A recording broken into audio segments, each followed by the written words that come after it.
أعوذ بالله من الشيطان الرجيم بسم الله الرحمن الرحيم إن الحمد لله نحمده ونستعينه ونستغفره ونؤمن به ونتوكل عليه ونعوذ بالله من شرور أنفسنا ومن سيئات أعمالنا من يهده الله فلا مضل له ومن يضلله فلا هادي له وأشهد أن لا إله إلا الله وأشهد أن محمدا عبده ورسوله اللهم صل على محمد وعلى آل محمد كما صليت على إبراهيم وعلى آل إبراهيم إنك حميد مجيد اللهم بارك على محمد وعلى آل محمد كما باركت على إبراهيم وعلى آل إبراهيم إنك حميد مجيد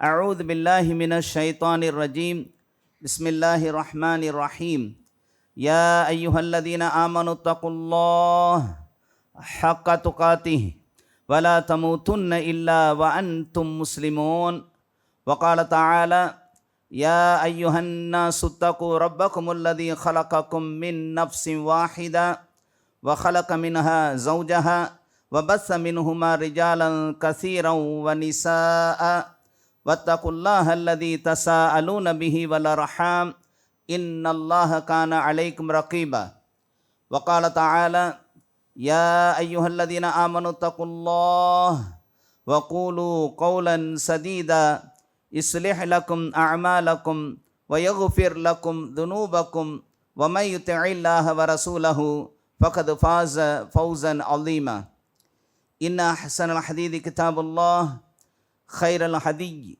هدي محمد صلى الله عليه وسلم وشر الأمور محدثاتها كل محدثة بدعة وكل بدعة ضلالة وكل ضلالة في النار رب اشرح لي صدري ويسر لي أمري واحلل عقدة من لساني يفقهوا قولي.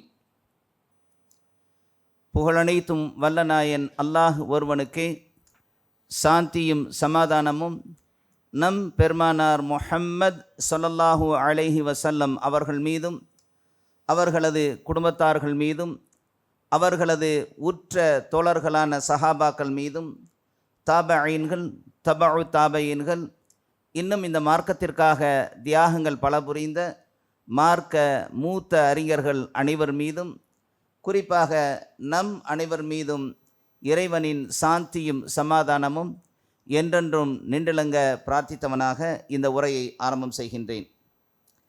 அன்பார்ந்த அல்லாஹ்வின் நல்லடியார்களே, இஸ்லாமிய சகோதர சகோதரிகளே, நபி முஹம்மது ஸல்லல்லாஹு அலைஹி வஸல்லம் அவர்களுடைய வாழ்க்கையின் ஒவ்வொரு பக்கங்களும் மிகச்சிறந்த முன்மாதிரியை மனித குலத்திற்கு தந்திருக்கின்றது. அதே போன்ற முன்மாதிரியாக வாழ அல்லாஹுவும் ஏவுகின்றான். அல்லாஹ் குர்ஆனில் சொல்லக்கூடிய ஒரு வார்த்தை, வகதாலிக ஜஅல்நாக்கும் உம்மத்தன் வஸதன் லிதகூனு ஷுஹதாஅ அலன்னாஸ் வயகூனு ரசூலு அலைக்கும் ஷஹீதா. ஆக இந்த வசனத்தில் அல்லாஹு தாலா சொல்கிற போது அல்லாஹ் சொல்லுவான், எப்படி உங்களுடைய தூதர் முஹம்மது ஸல்லல்லாஹு அலைஹி வஸல்லம் அவர்கள் உங்களுக்கு முன்மாதிரியாக இருந்து வாழ்ந்து காட்டி சென்றிருக்கிறார்களோ அதே போல மற்ற மக்களுக்கு நீங்கள் முன்மாதிரியாக இருந்து வாழ்ந்து காட்டத்தான் நீங்கள் உம்மத்தன் வசத்தனாக ஆக்கப்பட்டிருக்கிறீர்கள் என்பதாக அல்லாஹு தாலா குர்ஆனில் சொல்கிறான். ஆக மனிதன் என்கிற ரீதியில் நமக்கு பல பக்கங்கள் இருந்தாலும் நபி ஸல்லல்லாஹு அலைஹி வஸல்லம் அவர்களுடைய வாழ்க்கையை அடிப்படையை அதனுடைய அந்த நடைமுறையை நாம் பின்பற்றி வாழ கடமைப்பட்டிருக்கிறோம். நபி ஸல்லல்லாஹு அலைஹி வஸல்லம் அவர்களுடைய வாழ்க்கை முழுவதுமே ஒரே பக்கமாக இருந்தது. அவர்களுடைய எந்த பக்கத்தை புரட்டினாலும் ஒரே மாதிரி இருந்தது. மனிதன் என்கிற ரீதியில் பல பக்கங்கள் இருக்கும், ஆனால் நபி ஸல்லல்லாஹு அலைஹி வஸல்லம் அவர்களுடைய வாழ்க்கையின் பக்கங்கள் எல்லாம் ஒரே மாதிரியாக இருந்தது. நபி ஸல்லல்லாஹு அலைஹி வஸல்லம் அவர்கள் ஹிஜ்ரி 10 ஹஜ்ஜினுடைய கடமைகளை மக்களுக்கு தெளிவாக எடுத்துரைக்க, அதனுடைய சட்டங்களை எல்லாம் மிக தெளிவாக விளக்க அல்லாஹ் நபி ஸல்லல்லாஹு அலைஹி வஸல்லம் அவர்களை ஹஜ்ஜி செய்ய பணித்தான். ஹஜ்ஜி செய்யுமாறு அல்லாஹு தாலா அங்கே அல்லாஹ் கட்டளையிட்டான். அதுவரைக்கும் நபி ஸல்லல்லாஹு அலைஹி வஸல்லம் அவர்கள் ஹஜ்ஜி செய்தது கிடையாது. ஹஜ்ஜினுடைய சட்டங்களை விளக்கங்களை மக்களுக்கு எடுத்துரைப்பதற்காக அல்லாஹு தாலா நபி ஸல்லல்லாஹு அலைஹி வஸல்லம் அவர்களை ஹஜ்ஜி செய்யுமாறு கட்டளையிட்டான். இதற்கு முன்னால் அல்லாஹ் நபி ஸல்லல்லாஹு அலைஹி வஸல்லம் அவர்களின் மூலமாக அவனது கடமைகளை, அல்லாஹ்வுடைய கடமைகளை எல்லாம் மிகச் சிறந்த வழியிலே வழிகாட்டி அதற்கு எல்லா விதமான விளக்கங்களையும் தந்திருந்தார்கள். ஆனால் ஹஜ் மட்டும் விடுபட்டு போயிருந்தது. அதை முழுக்க விளக்குவதற்காகத்தான் அல்லாஹு தாலா ஹஜ் செய்ய நபி ஸல்லல்லாஹு அலைஹி வஸல்லம் அவர்களை அல்லாஹ் கட்டளையிட்டான். உங்களுடைய ஹஜ்ஜினுடைய சட்டங்களை அதனுடைய விளக்கங்களை எல்லாம் அறிந்து கொள்ள என்னுடன் ஹஜ் செய்ய வாருங்கள் என்பதாக நபி ஸல்லல்லாஹு அலைஹி வஸல்லம் அவர்களும் மக்களை அழைத்தார்கள்.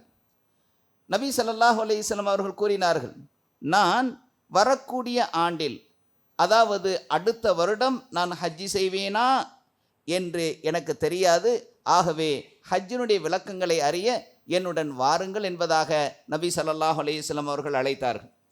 அழைத்த உடனேயே அந்த மக்கள் எவ்வளவு ஆர்வமாக அங்கே திரண்டார்கள் என்பதை பாருங்கள். 1,24,000 அதிகமான 1,24,000 என்று சொன்னால் ஒரு மிகப்பெரிய ஒரு நம்பரை சொல்வதற்காக பயன்படுத்தக்கூடிய ஒரு வார்த்தை அது. அந்த அளவுக்கு சஹாபாக்கள் எல்லாம், சஹாபியா பெண்மணிகள் எல்லாம் குடும்பமாக ஹஜ்ஜினுடைய அந்த காரியங்களை, ஹஜ்ஜினுடைய அந்த சட்டங்களை, ஹஜ்ஜினுடைய விளக்கங்களை அறிவதற்காக ஒன்று கூடினர், திரண்டு வந்தார்கள். இந்த பயணம் மிக முக்கியமான பயணம். அதனை உன்னிப்பாக நாம் கவனிக்க வேண்டும் என்று மக்களும், இதனை மக்கள் மத்தியிலே தெளிவாக எடுத்துரைத்து விட வேண்டும் என்று நபி ஸல்லல்லாஹு அலைஹி வஸல்லம் அவர்களும் இருந்த வருடம்தான் அந்த ஹிஜ்ரி 10 ஹஜ்ஜினுடைய காலம். அல்லாஹ்வுடைய தூதர் நபி ஸல்லல்லாஹு அலைஹி வஸல்லம் அவர்கள் 23 ஆண்டுகள் இந்த உலகத்திலே மிகச்சிறந்த ஒரு முன்மாதிரியான வாழ்க்கையை இந்த மக்கள் மத்தியிலே வாழ்ந்து காட்டியவர்கள். அந்த மொத்த வாழ்க்கையின் அந்த தொகுப்பை அந்த ஹஜ்ஜினுடைய இறுதி அந்த பேருரையில் அல்லது அந்த ஹஜ்ஜினுடைய அந்த காலகட்டத்தில் 5 நாட்கள் அவர்கள் ஹஜ்ஜிலே அவர்கள் இருந்த அந்த காலகட்டத்தில் இந்த அவர்களுடைய மொத்த வாழ்க்கையை, அவர்கள் வாழ்ந்த அந்த மொத்த வாழ்க்கையை அப்படியே எக்ஸ்ட்ராக்டாக, சாராக, சத்தாக பிழிந்து தந்திருக்கிறார்கள். அன்பார்ந்த சகோதரர்களே, ஆம் அன்பார்ந்த சகோதரர்களே, நபி ஸல்லல்லாஹு அலைஹி வஸல்லம் அவர்களுடைய 23 ஆண்டுகளின் அந்த வாழ்க்கையை அப்படியே மொத்தமாக பிழிந்து தந்த அந்த நாட்கள் தான் ஹஜ்ஜுடைய நாட்கள். அன்பார்ந்த சகோதரர்களே, அந்த பயணத்தில் தான், அதனால தான் இது முக்கியமாக வரலாற்றில் இடம்பெற்றிருக்கக்கூடிய ஒரு நிகழ்வாக இருந்து கொண்டிருக்கிறது. இந்த பயணத்தில், இந்த ஹஜ்ஜினுடைய பயணத்தில், ஹஜ்ஜினுடைய அந்த காலத்தில் துல்ஹஜ் பிறை 9ஆம் அன்று அரஃபா நாளில் நபி ஸல்லல்லாஹு அலைஹி வஸல்லம் அவர்கள் ஆற்றினார்கள். பாருங்கள், ஒரு உரை, அரஃபா பேருரை, இறுதி பேருரை. அந்த பேருரை நம் அனைவருக்கும், இன்று மட்டும் இருக்கக்கூடிய மக்களுக்கு அல்ல, அன்றிருந்தார்களே அந்த சஹாபாக்களுக்கும் அந்த மக்களுக்கு மாத்திரமல்ல, இந்த உலகம் முடியக்கூடிய நாள் வரை வரக்கூடிய மக்களுக்கு மிகச்சிறந்த ஒரு பேருரையாக, மிகச்சிறந்த விளக்க உரையாக, வாழ்க்கையின் மிக முக்கியமான நடைமுறைகளை எடுத்து இயம்பக்கூடிய உரைகளாக இருந்தது. அன்பார்ந்த சகோதரர்களே, நபி ஸல்லல்லாஹு அலைஹி வஸல்லம் அவர்கள் அரஃபாவில் அந்த ஹஜ்ஜினுடைய பிறை 9 அன்று நடத்திய உரையினுடைய சாராம்சம்தான் இன்றைய ஹஜ்ஜினுடைய உரையாக நான் உங்கள் முன்னால் கூற இருக்கிறேன். அன்பார்ந்த சகோதரர்களே, நபி ஸல்லல்லாஹு அலைஹி வஸல்லம் அவர்கள் ஆரம்பிக்கிறார்கள், மக்களே என் பேச்சை கவனமாக கேளுங்கள். நபி ஸல்லல்லாஹு அலைஹி வஸல்லம் சொல்கிறாங்க, என் பேச்சை நீங்கள் கவனமாக கேளுங்க. இந்த ஆண்டிற்கு பிறகு மீண்டும் இந்த இடத்தில் சந்திப்பேனா என்பது எனக்கு தெரியாது. நபி ஸல்லல்லாஹு அலைஹி வஸல்லம் அவங்க ஒரு ஐயத்தை, நபி ஸல்லல்லாஹு அலைஹி வஸல்லம் அவர்கள் எங்கெல்லாம் நான் அடுத்த வருடம் உயிருடன் இருப்பேனா என்று சொன்னார்கள் என்றால் அவங்க அடுத்த வருஷம் உயிரோடு இருக்க மாட்டாங்க. அப்படிப்பட்ட வார்த்தை அந்த ஹதீஸில் இந்த நபியினுடைய அந்த மொழிகளில் நாம் பார்த்திருக்கிறோம். நபி ஸல்லல்லாஹு அலைஹி வஸல்லம் அவங்க சொல்றாங்க, நீங்க என்னுடைய பேச்சை கவனமா கேளுங்க, விட்டுறாதீங்க, பற்றி பிடித்து கொள்ளுங்கள் என்று ஹஜ்ஜினுடைய அந்த அரஃபா பேருரையில் ஆரம்பிக்கிறாங்க. நபி ஸல்லல்லாஹு அலைஹி வஸல்லம் இன்னும் சொல்றாங்க, மக்களே, உங்களது இறைவன் ஒருவனே, உங்களை படைத்து பரிபாலித்து ரட்சித்து பாதுகாத்து வரக்கூடிய வல்ல நாயன் அல்லாஹ் ஒருவனே. அறிந்து கொள்ளுங்கள், எந்த ஒரு அரபி அல்லாதவரை விட, எந்த ஒரு அரபி அல்லாதவர் ஒரு அரபியை விட எந்த மேன்மையும் சிறப்பும் கிடையாது. இன்னைக்கெல்லாம் நம்மெல்லாம் பேசிக்கிட்டு இருக்கிறோம், நான் பெரிய ஷேக்கு, நான் பெரிய ஷரீஃபில் இருக்கிறேன், நான் அவராக இருக்கிறேன், இவராக இருக்கிறேன் என்றெல்லாம் நாம் மட்டம் தட்டி பேசக்கூடிய அந்த மொழிவெறி, நிறவெறி, இனவெறி இதெல்லாம் இன்றைய உலகத்திலிருந்து கொண்டிருக்கிறது. நபி ஸல்லல்லாஹு அலைஹி வஸல்லம் அவர்களை அன்று புதைத்தார்கள். எந்த ஒரு அரபியும் அரபி அல்லாதவரை விட, எந்த ஒரு அரபி அல்லாதவரும் அரபியை விட மேன்மையும் சிறப்பும் அவருக்கு கிடையாது.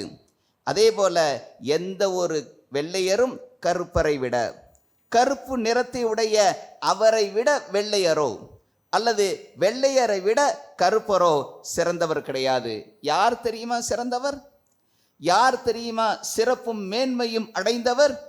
யார் உங்களில் அல்லாஹுவை அஞ்சி வாழக்கூடிய இறையச்சம் உடையவர்களாக, பயபக்தி உடையவர்களாக இருக்கிறீர்களோ நீங்கள் தான் அல்லாஹ்விடத்திலே மேன்மையானவர்கள் என்று நபி ஸல்லல்லாஹு அலைஹி வஸல்லம் அவர்கள் அங்கே குறிப்பிட்டார்கள். அது மாத்திரமல்ல, நபி ஸல்லல்லாஹு அலைஹி வஸல்லம் இன்னும் கூறுறாங்க, இன்னும் சொல்றாங்க, மக்களே, அல்லாஹுவை நீங்கள் அஞ்சி கொள்ளுங்கள், பயந்து கொள்ளுங்கள். கருப்பு நிற, கண்ணங்கரேர்னு இருக்கிற கருப்பு நிற அபிசீனியா நாட்டினுடைய அடிமை உங்களுக்கு தலைவராக ஆக்கப்பட்டாலும், அந்த அடிமை குலத்திலிருந்து ஒருவர் உங்களுக்கு தலைவராக ஆக்கப்பட்டாலும், அவர் அல்லாஹ்வின் வேதத்தை கொண்டு உங்களை வழிநடத்தி அவர் உங்களுக்கிடையில் நிலைநிறுத்தும் காலமெல்லாம் அல்லாஹ்வுடைய வேதத்தின் அடிப்படையில் உங்களை வழிகாட்டக்கூடிய, உங்களை வழிநடத்தக்கூடிய சிறந்த தலைவராக அவர் இருக்கும் பட்சத்தில் அவரது சொல்லை கேட்டு அவருக்கு கட்டுப்பட்டு நடங்கள் என்பதாக நபி ஸல்லல்லாஹு அலைஹி வஸல்லம் அவங்க சொல்லியிருக்கிறாங்க. ஆனால் இன்னைக்கு எப்படி இருக்கு? இவனா, நாம் இப்படி தான் இருக்கோம், இவரை விட நான் எவ்வளோ மேலான ஆள் தெரியுமா, எவ்வளவு பெருமை தெரியுமா, எவ்வளவு கர்வம் தெரியுமா, எவ்வளவு ஆணவம் தெரியுமா, நாமெல்லாம் இப்படி தான் இருக்கிறோம். ஏதோ ஒரு 4 தலைமுறைக்கு முன்னாடி இஸ்லாத்துக்கு வந்திருப்போம். இன்னைக்கு புதிதாக இஸ்லாத்தில் வந்த அந்த சகோதர சகோதரிகளை ஏதோ ஏளனமாக பார்க்கிறது. இது எந்த வகையில் சரியானது? அப்படி இஸ்லாம் சொல்லாத மார்க்கம் இது. ஒரு அரபியை விட அரபி அல்லாதவரோ, ஒரு அரபி அல்லாதவரை விட அரபியோ, ஒரு கருப்பரை விட வெள்ளையரோ அல்லது வெள்ளையரை விட கருப்பரோ சிறந்தவர் கிடையாது. யார் சிறந்தவர் தெரியுமா? உங்களிடத்துல தக்வா யாருக்கு இருக்கிறதோ அவர்தான் சிறந்தவர் என்பதாக நபி ஸல்லல்லாஹு அலைஹி வஸல்லம் அவங்க சொன்னாங்க. இன்னும் சொல்றாங்க, அறிந்து கொள்ளுங்கள் மக்களே, நீங்க தெரிஞ்சுக்கோங்க, எனக்கு பிறகு ஒருவர் இன்னொருவரின் கழுத்தை வெட்டி மாய்த்து கொள்ளும் வழிகட்டவர்களாய், இறை நிராகரிப்பவர்களாய் நீங்கள் மாறிவிடாதீங்க, சண்டை போடாதீங்க. இன்னைக்கு நிறைய சண்டை நடக்கு. நீ காஃபிரு, நீ முஷ்ரிக்கு என்கிற ரீதியில் இன்று மக்களெல்லாம் தங்களுக்குள் அப்படியே பிணக்குகளை, இஸ்லாம் என்கிற அந்த அறிவை, இஸ்லாம் என்கிற அந்த மார்க்கத்தினுடைய ஆழிய அறிவை பெறாத அந்த மக்கள் இன்று சண்டை போட்டுக்கிட்டு இருக்கிறாங்க. கழுத்தை வெட்டி சாய்த்து விடுவோம் என்கிற ரீதியில் சண்டை போட்டுக்கிட்டு இருக்கிறாங்க. நபி ஸல்லல்லாஹு சொல்கிறாங்க, நீங்கள் இறை நிராகரிப்பாளர்களாய் மாறிவிடாது. இன்னைக்கு நிறைய குஃப்ர் இருக்குது, நிறைய ஷிர்க் இருக்குது. ஆனால் இந்த விஷயத்தை சொல்கிற போது எங்கள் மூதாதையர்கள்லாம் இந்த வேலையில் இருக்கிற போது, இதையெல்லாம் பின்பற்றி வாழ்ந்த போது எங்களை மட்டும் அதிலிருந்து தவிர்ந்து வாழ சொல்கிறீர்களே என்று உண்மையை, சத்தியத்தை அவர்கள் மத்தியில் சொன்னாலும் கூட அதை ஏற்றுக்கொள்ளாத மக்களை பார்க்கிறோம். நபி ஸல்லல்லாஹு அலைஹி சொல்கிறாங்க, நீங்கள் அனைவரும் தவறாமல் அல்லாஹ்வின் முன்னிலையில் ஆஜராக போகக்கூடியவர்கள்.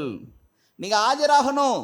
நீ என்ன இங்கே உலகத்தில் பெர்மனெண்ட்டாக வாழக்கூடியவர்கள் என்று நினைத்து கொண்டிருக்கிறீர்களா? இல்லை, நினச்சிக்கோங்க, உங்களுக்கு மவுத் வரும். குல்லு நஃப்ஸின் ذائقத்துல் மவுத் ஐனமா தகுனு யுத்ரிக்குமுல் மவுத் வலவ் குன்தும் ஃபீ புரூஜி முஷய்யதா. அல்லாஹ் சொல்கிறான், உங்களுக்கு நிச்சயம் மவுத் வரும். நீங்கள் எவ்வளோ பெரிய மாட மாளிகையில் வாழ்ந்தாலும் கூட உங்களுக்கு மௌத்து வந்தே தீரும் அல்லாஹ் சொல்கிறான். ஆனால் நமக்கு அதெல்லாம் தெரியாது. நாமெல்லாம் பெர்மனண்ட்டாக இந்த உலகத்திலே வாழக்கூடியவர்கள் என்கிற ரீதியில் நாம் என்ன செஞ்சுக்கிட்டு இருக்கிறோம்? மோசமானவர்களாக வாழ்ந்துக்கிட்டு இருக்கிறோம். அல்லாஹுடைய கட்டளையை மீறி கொண்டு இருக்கிறோம், நிராகரித்து கொண்டு இருக்கிறோம். அதனால் நபி ஸல்லல்லாஹு அலைஹி வஸல்லம் சொல்கிறாங்க, நீங்கள் அல்லாஹ் முன்னிலையில் ஆஜராகக்கூடியவர்கள் தெரியுமா அப்படின்னு சொல்லிட்டு சொல்கிறாங்க. அந்த நேரத்தில் அல்லாஹ் உங்களது செயல்களை பற்றி விசாரிப்பான். அந்த நேரத்தில் அல்லாஹ் உங்களுடைய ஆக்ஷன்ஸ், இந்த உலகத்தில் வாழக்கூடிய காலகட்டத்தில் உங்களுடைய செயல்கள் எப்படி இருந்தன என்பதையெல்லாம் அல்லாஹ் விசாரிப்பான். நான் உங்களுக்கு இந்த மார்க்கத்தை எடுத்துரைத்து விட்டேன், நான் இந்த மார்க்கத்தை உங்களுக்கு சொல்லிட்டேன். உங்களில் எவராவது மற்றவர் பொருளின் மீது பொறுப்பேற்று, ஒருத்தர் ஒரு பொருளை அமானிதமாக இந்தாங்க வச்சிருங்க என்று அமானிதமாக கொடுத்து அந்த அமானிதத்தை பொறுப்பேற்று யாராவது இருந்தால் அதை உரிய முறையில் அதன் உரிமையாளரிடம் ஒப்படைத்து விடட்டும், இல்லைன்னா மாற்றிக்குவீங்க. அமானிதத்தை பேணுங்க என்று நபி ஸல்லல்லாஹு அலைஹி வஸல்லம் அவங்க சொன்னாங்க. அடுத்து நபி ஸல்லல்லாஹு அலைஹி வஸல்லம் இன்னும் சொல்கிறாங்க, மக்களே மக்களே முஸ்லீம்கள் அனைவரும் சகோதரர்கள். முஸ்லீம் சொல்லி இஸ்லாமிய அந்த மார்க்கத்தில் அடியெடுத்து வைத்து விட்டானேயானால் அவன் இஸ்லாமிய உறவில் சகோதரன், இஸ்லாமிய சகோதரன்.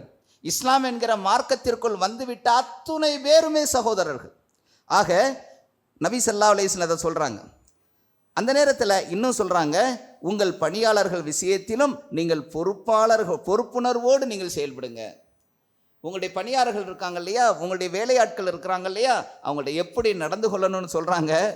உலகத்துக்கே மிகச்சிறந்த விளக்கத்தை, மிக உயர்ந்த அந்த ஒரு தன்மையை கொடுத்த மார்க்கம் இந்த மார்க்கம். நபி ஸல்லல்லாஹு அலைஹி வஸல்லம் சொல்கிறாங்க, அவர்களை நன்றாக பராமரியுங்கள். நீங்கள் சாப்பிடுவதையே அவர்களுக்கு சாப்பிட கொடுங்க. நீங்கள் நல்ல ஹை அந்த ஃபுட்டு நல்லா இருக்கக்கூடிய ஃபுட்டை எடுத்துக்கிட்டு உங்கள் வீட்டில் கெட்டுப்போன உணவையா நீங்கள் கொடுக்க போகிறீங்க? கொடுக்கக்கூடாது. உங்களுக்கு என்ன உணவு பிடிக்குமோ, எதை சாப்பிடுவீர்களோ அதைத்தான் உங்களுடைய வேலைக்காரங்களுக்கு கொடுக்கணும். நீங்கள் எதை உடுத்துவீர்களோ அதைத்தான் அவங்களும் கொடுக்கணும். பழசாகி போன அந்த ஆடையை கொடுக்கக்கூடியவர்களை பார்த்துருக்கிறோம். நபி ஸல்லல்லாஹு அலைஹி வஸல்லம் எச்சரிக்கிறாங்க. ஆக அன்பார்ந்த சகோதரர்களை, இந்த அடிப்படையில் நபி ஸல்லல்லாஹு அலைஹி வஸல்லம் சொல்லிக்கிட்டு இருக்கிறாங்க. இன்னும் சொல்கிறாங்க, அறியாமை காலத்து விவகாரங்கள் அனைத்தையும் மக்களே என் பாதங்களுக்கு கீழ் புதைத்து விட்டேன். ஐயாமுல் ஜாஹிலியாவில் நடந்த அந்த விஷயங்களை இன்னும் நீங்கள் தொடராதீங்க. என்ன செய்கிறாங்க? கொலை பழி தீர்க்கக்கூடிய ஒன்றாக இருக்கு. நபி ஸல்லல்லாஹு அலைஹி வஸல்லம் அவர்களுடைய பெரிய தந்தை ஹாரிஸ், அவருடைய மகன் ரபியா, அவருடைய சின்ன குழந்தைய ஹுதைல் என்கிற ஒரு குலம், சின்ன பிள்ளையா சாது குலத்தில் வளர்க்கப்பட்டு கொண்டு இருக்கக்கூடிய காலத்தில் அந்த குழந்தையை கொண்டுடுறாங்க. நபி ஸல்லல்லாஹு அலைஹி சொல்கிறாங்க, அந்த பழி வாங்கக்கூடிய உணர்ச்சியை காலில் போட்டு புதைச்சிட்டேன். பழி வாங்குகிற உணர்ச்சியை முஸ்லீம்களை நீங்கள் கொள்ளாதீங்கிறாங்க. ஏன் உங்களுக்குள்ள பழி வாங்குகிற உணர்ச்சி? நபி ஸல்லல்லாஹு அலைஹி சொல்கிறாங்க, அந்த குழந்தையை கொன்ற அந்த பழி வாங்கக்கூடியதை என்னுடைய காலுக்கு கீழ் புதைத்து விட்டேன். யாரும் இனிமே அதற்காக பழி வாங்கப்பட மாட்டார்கள் என்பதாக தன்னுடைய குடும்பத்தில் இருந்த அந்த பழி வாங்கக்கூடிய நிகழ்வை தடுத்தாங்க. அது மாத்திரம் கிடையாது, நபி ஸல்லல்லாஹு அலைஹி சொன்னாங்க, வட்டியை நான் தடை செய்து விட்டேன். இந்த வட்டி கணக்குகளை எல்லாம் என்ன செஞ்சீங்க? எடுத்துட்டு வந்து வட்டி வாங்கக்கூடிய எல்லாத்தையும் நான் தடை செஞ்சுட்டு அதை என்னுடைய காலுக்கு கீழ் போட்டு புதைத்து விட்டேன் என்று சொல்லிவிட்டு, யார் யாரெல்லாம் என்னுடைய சிறிய தந்தை அப்பாஸுக்கு கொடுக்க வேண்டிய வட்டி பணம் இருக்கிறதோ அவற்றையெல்லாம் நான் நீக்கிவிட்டேன் என்பதாக நபி ஸல்லல்லாஹு அலைஹி வஸல்லம் அவங்க சொன்னாங்க. மேலும் சொல்கிறாங்க, மக்களே நீங்கள் அறிந்து கொள்ளுங்கள், குழந்தையினுடைய விரிப்பு யாருக்கு சொந்தமானது? அந்த குழந்தையை பெற்றெடுக்க காரணமாக இருந்த அந்த தந்தைக்கே சொந்தமானது. மணமுடித்து கொண்ட பிறகு தன்னுடைய கணவனுக்கு மாறு செய்யக்கூடிய விதத்தில் யாராவது நடந்தால் அல்லாஹ்வுடைய தண்டனைக்கு பயந்துக்கோங்க. தனக்கு உரிமையாக இருக்கக்கூடிய தன்னுடைய எஜமானருக்கு ஒரு நல்ல முறையில் நடந்து கொள்ளாமல் வேறு ஒருவருடன் தொடர்பு கொள்ளக்கூடிய அடிமையின் மீதும் இப்படி நடந்து கொண்ட பெண்ணின் மீதும் அல்லாஹ்வுடைய சாபம், மலக்குமார்களுடைய சாபம், இங்கு வாழக்கூடிய எல்லா மக்களின் சாபமும் உண்டாகும் என்பதாக நபி ஸல்லல்லாஹு அலைஹி வஸல்லம் அவங்க என்ன செய்கிறாங்க? எச்சரிக்கிறாங்க. நபி ஸல்லல்லாஹு அலைஹி வஸல்லம் இன்னும் சொல்கிறாங்க, மக்களே, ஒவ்வொருவருக்கும் சொத்தில் அவரவரின் உரிமைகளை அல்லாஹ் வழங்கியிருக்கிறான். அந்த உரிமைகளை பறிச்சிடாதீங்க.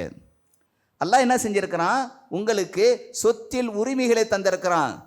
அவருடைய உரிமையை நீங்கள் யாராவது இங்கே நிறையா தான் நடக்குது. கூட பிறந்த சகோதரன் சகோதரிகள் என்ன செய்கிறாங்கன்னு சொன்னால், ஒருத்தருடைய சொத்தை இன்னொருத்தர் அபகரிக்கிறார்.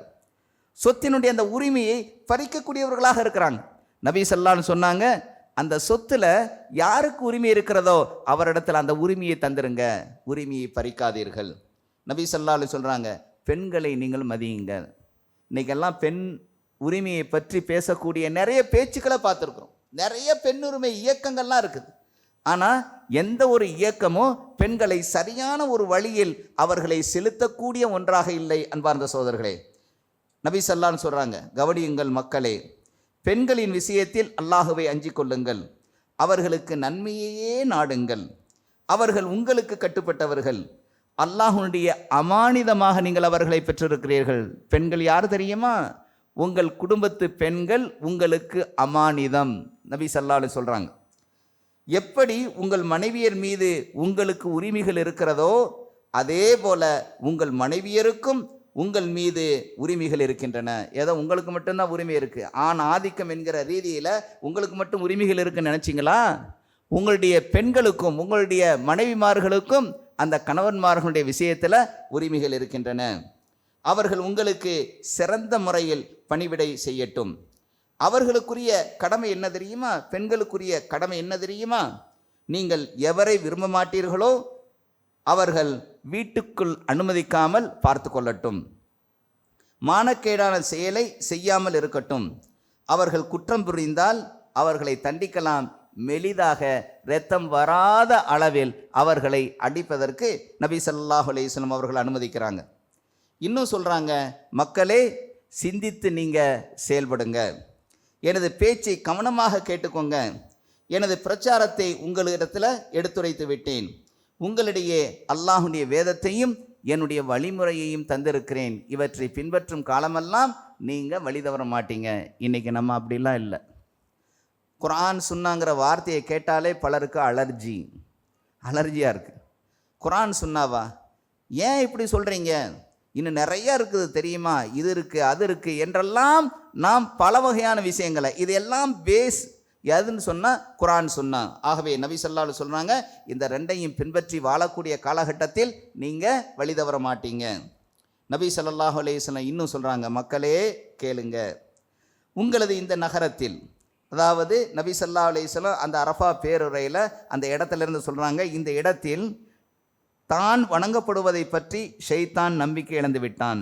ஷைத்தான் தன்னை வணங்குவார்கள் மக்கள் என்கிற அந்த நம்பிக்கை இழந்துட்டான். ஆனாலும் அவன் மகிழ்ச்சி அடையக்கூடிய விதத்தில் நீங்கள் அற்பமாக கருதக்கூடிய, இதுதான் இன்னைக்கு பிதாத், நீங்கள் அற்பமாக கருதக்கூடிய சில விஷயங்களில் நீங்கள் அவனுக்கு கீழ்ப்படுவீர்கள். அப்படித்தான் இன்னைக்கு இருக்கிறோம். ஷிர்க்கு வேண்டாங்க விலகிடுவோம், குஃபுர் வேண்டாங்க விலகிடுவோம். ஆனால் பிதாத்துகள் என்கிற அந்த விஷயத்தில் நாம் இன்று அதிகமான அளவில் இருக்கும்.